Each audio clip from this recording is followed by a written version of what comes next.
Mientras tanto, seguimos repasando otras cuestiones que también pasaron en las últimas horas. Por ejemplo, las declaraciones de Néstor Segovia, el metrodelegado. Recuerdan ustedes que la semana pasada pasó unas horas detenido el día martes por cortar las vías del subte.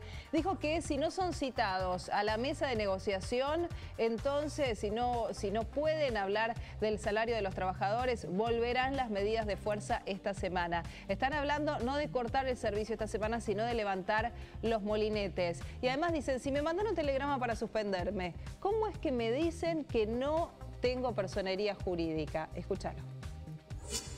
Nosotros medida vamos a hacer, seguramente no sabemos si, casi seguro apertura de molinete lo vamos a hacer como primera medida, y de ahí nosotros vamos a ir haciendo asamblea y vemos cómo avanzamos en toda la semana. Nosotros, para la opinión pública, para que tenga bien claro, nosotros hasta que no nos sentemos a discutir paritaria va a haber medidas.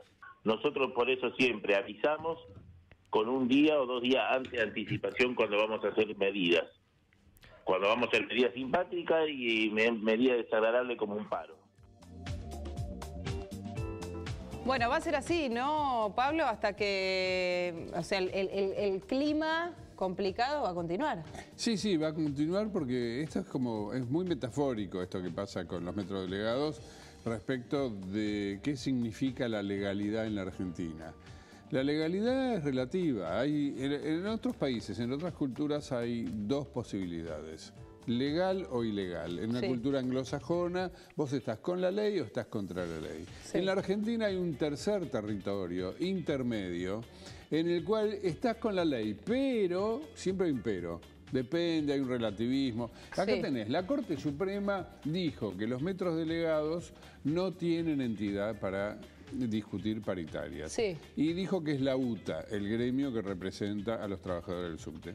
El argumento de los metrodelegados es, no, nosotros somos muchos, nos han dejado afuera, es decir, la Corte dijo otra cosa, te empiezan a reinterpretar el fallo de la Corte, y además embisten con sus métodos de lucha, que son los de la izquierda radicalizada, porque en general los metrodelegados tienen un componente fuerte de trotskismo, y van para adelante y entonces ahora, pese a la opinión de los usuarios, te meten paro sorpresa, te hacen ese tipo de cosas, con alguna gente a la que logran convencer de que, bueno, pero ellos representan, te dicen, representan a la mayoría de los trabajadores del subte. No son los trabajadores, sin lugar a dudas, son un sector de los sindicalistas que nuclean trabajadores del subte hasta medio cautivo. Pero también. Te voy a hacer el peor de los escenarios. Suponete que es cierto.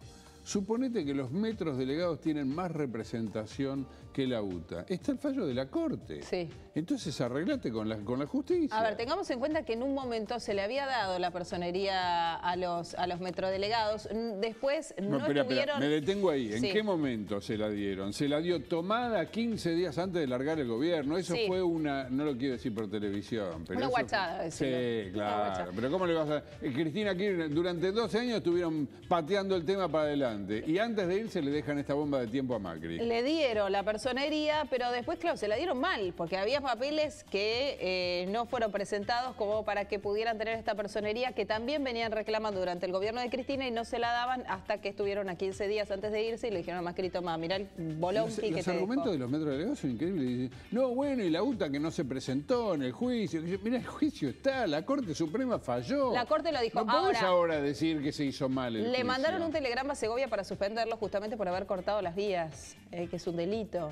Entonces, como le mandaron un telegrama para suspenderlo, no sé exactamente dónde está la ligación que él hace, pero dice, pero si me mandaron un telegrama para suspenderme, ¿cómo me están diciendo que no tengo personería jurídica? No, por eso son argumentos absolutamente estrambóticos. El tema es saber qué va a hacer el gobierno diferente. Lo que el gobierno está haciendo, empezó a hacer algo diferente. A partir de la semana pasada. La semana pasada, sí. Con la detención de los 16 sindicalistas. Ahí el gobierno cambió la estrategia. Dijo, bueno, basta, me pongo del lado de los usuarios. Realmente los usuarios le pedían a gritos al gobierno que haga algo. No que reprima, pero que no permita este absurdo de la legalidad donde los usuarios son rehenes porque no les gusta a los metrodelegados, no les gusta el 15%. El 15% no le gusta a nadie. nadie. O sea, ese no es un argumento. Vos no podés decir, bueno, el 15% quedó desfasado, que se arregló en paritaria. Pero por supuesto, eso pasa en muchos gremios. Ahora eso no te da derecho a romper todo y a embromar a 1 millón de usuarios. Ahora, ellos dicen, bajando un poco, o sea, si bien hablan de que va a seguir habiendo medidas de fuerza y demás, para esta semana hablan de la posibilidad de levantar molinetes. Sabemos que el gobierno cambió su estrategia y interviene ante el delito del corte de vías, por ejemplo.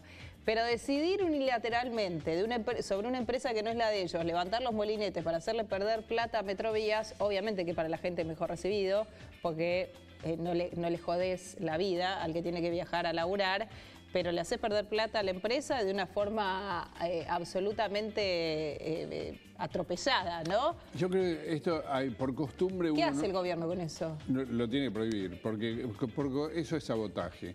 Vos, por costumbre, nos hemos habituado a ese tipo de cosas, pero llevarlo a la actividad privada.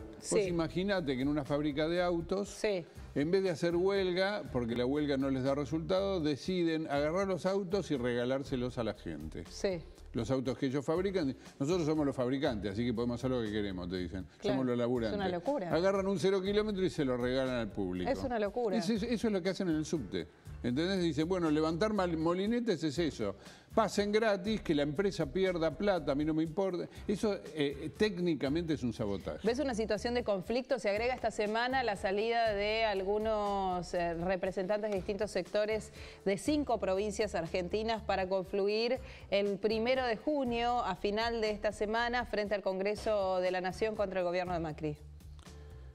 Sí, realmente yo creo que hay una politización detrás de todo esto muy grande. Detrás de todo esto está la alianza de la izquierda con el kirchnerismo, que utiliza los métodos que fueren independientemente de la legalidad. Entonces acá la gran discusión, la discusión de fondo, es cuál es el límite entre lo legal y lo ilegal. Si vos podés hacer acciones fuera de la legalidad con argumentos tremendistas. Y el discurso de esta alianza Trotsko-kirchnerista, que ahora suma la farándula, farándulo Trotsko-kirchnerista, ¿no? Porque el viernes fueron los actores a protestar contra el fondo y qué sé yo. Había también, sí. Sí, había actores los ponían en primera fila. En realidad era un acto kirchnerista, pero viste que hoy los medios dicen, bueno, un acto en el que participó el kirchnerismo. No, era un acto kirchnerista, con actores en la primera fila. Y el argumento, el eslogan, ¿cuál era? El eslogan era, la patria está en peligro. ¿Sabés quién decía la patria está en peligro? Lo decían los franceses en 1793, cuando estaban frente a la invasión de Austria y de Prusia, o sea, en estado de guerra. Lo decían los nazis. Los nazis, cuando impulsaban el nazismo, decían la patria está en peligro. Y cuando lo dijo San Martín, lo dijo también durante las guerras de la independencia, en estado de guerra. Entonces, si vos en una etapa de paz, en una democracia, usás el mismo eslogan y decís la patria está en peligro, lo que estás haciendo es una incitación sutil a la violencia. Bueno, a ver, para tenerlo presente, arranca hoy esta movilización federal de la que participarán algunos gremios y organizaciones sociales contra algunas leyes que el gobierno quiere impulsar y pidiendo se reclamen otras. La van a llamar Marcha Federal por Pan y Trabajo y van a salir columnas desde La Quiaca, desde la provincia de Jujuy, van a partir desde La Rioja, también van a pasar por San Juan, Mendoza, San Luis, Córdoba y Rosario. Otra saldrá del noreste, comenzando en Posadas, y va a tener escala en Resistencia, Corrientes y Santa Fe. Y desde Bariloche partirá el grupo de la Patagonia y se van a sumar manifestantes de Neuquén, Santa Rosa y Azul. Van a confluir el 1 de junio frente al Congreso. Algunos se van a estar encontrando el viernes a las 9 de la mañana en Puente Pueyrredón y van a estar confluyendo el 1 de junio frente al Congreso. Todo esto después de que además el miércoles se trata el tema de tarifas en el Congreso de la Nación, que de eso vamos a estar hablando en un ratito. La seguimos ahora en minutitos, Pablo.